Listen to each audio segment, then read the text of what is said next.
A very good afternoon, sir, and a very good afternoon to everyone present here today. Honestly, I'd say I'm very nervous right now since I'm sitting right next to you, sir. It's quite an honor to have you here. I'm so grateful for you, your presence, for Aspire Meghalaya, because honestly, had it not been for Aspire Meghalaya, we would not be here today.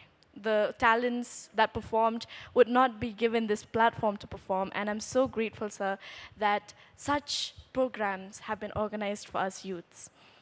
I would honestly be grateful for every little thing that I can see right now, but obviously I won't be mentioning that. That would take too long.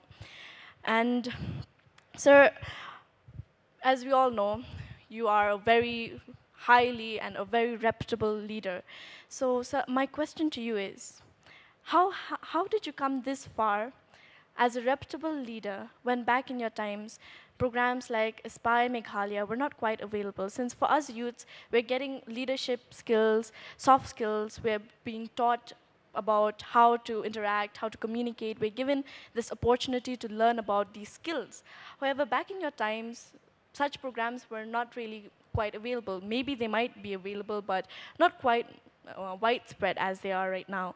So, sir, how did you manage, and what would be your advice for the youths today for a better tomorrow? Yeah, thank you so much for that question. I'll make it very short. I, of course, there were different opportunities, but yes, the kind of programs that we are seeing today were not there at the kind of scale that I wish it was there at that point in time, which is what made me also want to do all these things because I wanted to give a better platform to the youth. But for me, of course, the experiences that I had in life, I think they were one of the greatest teachers, I guess, for me. And a lot of people feel that because I was son of a great leader, that I was given everything on a silver plate. That was not entirely true in the sense that, of course, I got opening into political life early. But then my greatest lessons I have learned in life have always been through defeat. I have always been through losses and struggles and governments falling, which made me realize important things that there is no compromise to hard work. You know, trust is very important in life. When you give your word to somebody, you should not break your word. I think these are very simple things that everybody tells you, but for me, those challenges that I went through when I lost my elections, and I got a chance to think back as to what I did wrong, I lost. I was very down for months, but then I picked up myself. I changed myself. I improved myself. And that was something I feel has really helped me. So losses were really great for me. Every defeat I had was a great opportunity to look back and learn. And even today, whenever I face challenges, I don't look at this as challenges. It's another phase for me.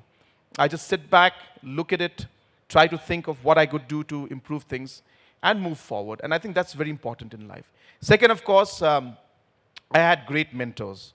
So obviously, Mr. P.S. Sangma, late P.S. Sangma, who's my father, he was a great mentor to me. And small things he used to teach me. And we used to have very casual conversations, which at that point in time felt very casual in the sense that he used to tell me something while having food or having a cup of tea. And I used to think of it, again, he's giving me a lecture. But then now when I look back at those things and I remember those points he used to tell me, they were one of the best advisors that I could get at that point in time. And even today, they in fact are applicable to whatever I do. So yes, these are the 2-3 things for me. But of course, I hope that programs like Aspire and what I saw in my younger days on how I could not get the kind of support that I would want. Like, for example, as a businessman, I was an entrepreneur. I wanted support from training point of view, from finance point of view. But there were no programs that time. And that's why I started the entire Prime program, which is a entrepreneurship program, and so on and so forth. So everything I experienced, which I did not get help in, I thought that, well, I'm getting an opportunity. God has given me this opportunity to make this difference, and I will do whatever I can to make the difference. So So that's how it has been for me. And in short, yeah, that's the reply to your question. Thank you so much, sir. That really struck a chord with me. Honestly, I'd say that I have, well, I won't say it's a similar experience, but I have a grandfather as well. And honestly, he was my pillar. He still is. And as you were speaking about your experiences and with your father, that just gave me a little glimpse of, my own memories with my own grandfather. He honestly he was a great, he loved talking about politics, and to be honest, he taught me a lot as well. And that was the reason why I was so excited to, meet you in person. So are you going to contest elections this time? Maybe if I got the chance. What's your age? I'm 14. No, you're not allowed. Well, maybe we'll wait till I'm 25. Oh no, what's it? Yeah, 25. Yeah. That's good. So that's great. Great. So, well, this is related to the current issues, and that is the emotional and mental well-being of youths these days is not doing so good, considering the post-pandemic stress and the academic stress, as well as other factors. However, we don't really have professional mental health awareness and mental health facilities yet. So, what would be your solution to this issue? Yes, you're absolutely right that this is in fact a very, very big challenge. And sometimes as a society also, we tend to overlook mental health and emotional health. And sometimes, for us as a state and as a nation, we don't realize this. But if you look at in most of the developed nations, the importance and the stress that's put on emotional and mental health is huge. Recently, our Honorable Health Minister has come out with different programs and policies on this, and there was a big program we had where he had announced many programs. So, the entire process of what we are doing now in a small way in Aspire, we are going to be having a lot of these kind of different youth centers that we are creating throughout the state. And these are going to be centers which will be combination of skill, of Aspire, of the Prime program, and many other programs that are there. And even in these centers, counseling is going to play a very, very important role. So therefore, this is very critical. At the same time, we also realize that it's not just about, the counseling that you get in a professional way. Parents play a very important role. Your friends play a very important role. Teachers play a very important role. So it's important that some kind of a counseling or a training has to be even given, even at that level, to be able to know and understand and find out when a child is going through emotional stress and mental stress, and to be able to identify that and be able to take action. So these processes have started, but yes, there's a long way to go. And only now, our country and the state has realized that we need to stress on aspects like these. But it's a very well point, that we have taken. And as I said, we are working on this, but there's a long way to go in this. Thank you so much, Sam. Kabangan kran menta kadai, kabangan kelia pi menta kadai sepang. Ngiyo I ba kane ka Aspire Meghalaya ka saya kitalan giba bun ba ngipen iya kitalan jungi kumno ngile kumno ba ki khna kipen I ban ngiyo I ru ba ngitem gijing tem khasi ngiyo I ba napo penus lang Indonesia remix de iba pen iya ka jing tem khasi ban ngiyo I ru ba kane ka jing tem khasi jungi kalas dang ja menta dan shu ba ken mau tang ba tang khendiat ki banang bantem bat ki batip ru bat kim das ngop tanat nes ngop I chu ban kumno ban practice ne kumno ban nang bantem ngamut ban clear phi kumno ka government kan le ban baki breu kin sedang no ban ken mau le ban nang ban tem tang ban ken mau re ban nang ru ban tem ba bakani ka bakan long ru tang bakan long tang ban shu ken mau re bakani ka sap ka baki don kan long ka kam na ka benta jungki. Yeah, in fact, culture and especially music is, of course, a very critical part of who we are and defines us. In the recent past, we have now started financially supporting all types of musicians, whether it's the traditional musicians from the cultural aspect, or whether if it's modern, the music and even the classical music that is there. And one of the greatest, I guess, examples of that is this program which we call Grassroots Program, where we are actually supporting and giving financial help to artists who have been performing all this while, but they don't get the stage. So we pay the money to them. We say that go ahead, perform. And these are performances taking place in different tourist destinations, important locations. And the tourists can enjoy the music. At the same time, the musicians are getting the financial support. And through this, we are able to get a much better overall scenario for musicians at large.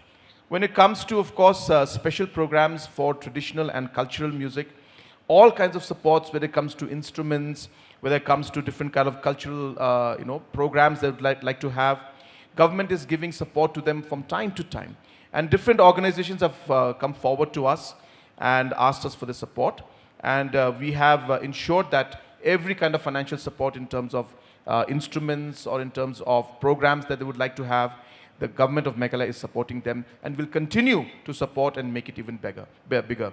The program we had of the Tri-Hills Ensemble also, which was held just last week, is another very great example of how we are allowing that platform for cultural aspects. So it's not just music, it's the dress, it's the food, it's everything that is there. Today also, I'm happy to tell you that I'm wearing this Vindhya shirt. This is, of course, as part of my steps to always promote and use our own products as much as possible. This scarf is a rubber scarf that I'm wearing. Again, I didn't intend to speak about it, just so happens that I was wearing it. But I do it intentionally, of course. Whenever I go, I make sure that I wear our own products so that we can promote them. So therefore, we do things in small ways. I would ask you all to also start to do this in small ways to be able to promote our own culture and our own different beliefs and our food, our music, as well as our clothing. So it's a great question and great suggestion. And as I said, we already are doing a lot of things, and we will continue to do it even in a bigger manner. A very good morning, sir, and to everyone present here. First of all, I'm a very big fan of yours, and I can't believe you're sitting in front of me right now. Every time I see you on TV, I'd ask myself the question, when will I get to see you, when will I get to meet you? But thank you, Aspire Meghalaya, for giving us the opportunity. My first question to you is, if you were not the Chief Minister of Meghalaya, which career would you have pursued?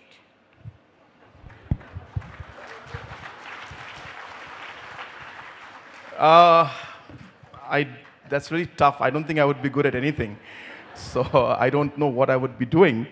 But I have always had a kind of a passion from childhood, and that, as I said, my father has a lot to do with that, to really work with people and to do whatever I can to help, to support.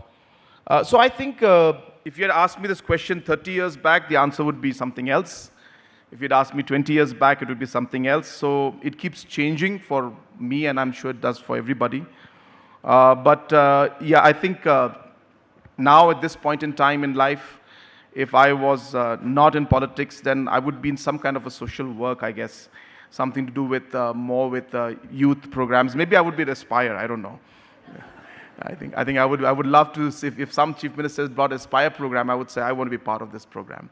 If somebody had brought a program for supporting entrepreneurs, I would say I want to be part of this program.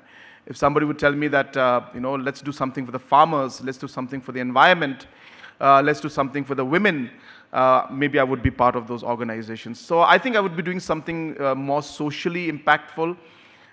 Because I truly believe that there has to be something beyond a certain personal agenda of every individual, where you should be able to make a difference in other people's lives, people who are not as fortunate as you, who may not have the kind of opportunities that you have. And I think no matter which position you're in, whether you're in politics or you're a government servant or you're a doctor or a teacher or anybody, I think you always have the chance to do something for the people who are not as privileged as you. So I think I would be in one of these programs doing something, I don't know what, but I can't think about it because I've been always in politics. But yeah, I think that sense of satisfaction would not be there if I were not in some kind of a social work, some kind of programs, which I have started now. I think I would be doing something in those lines. Thank you.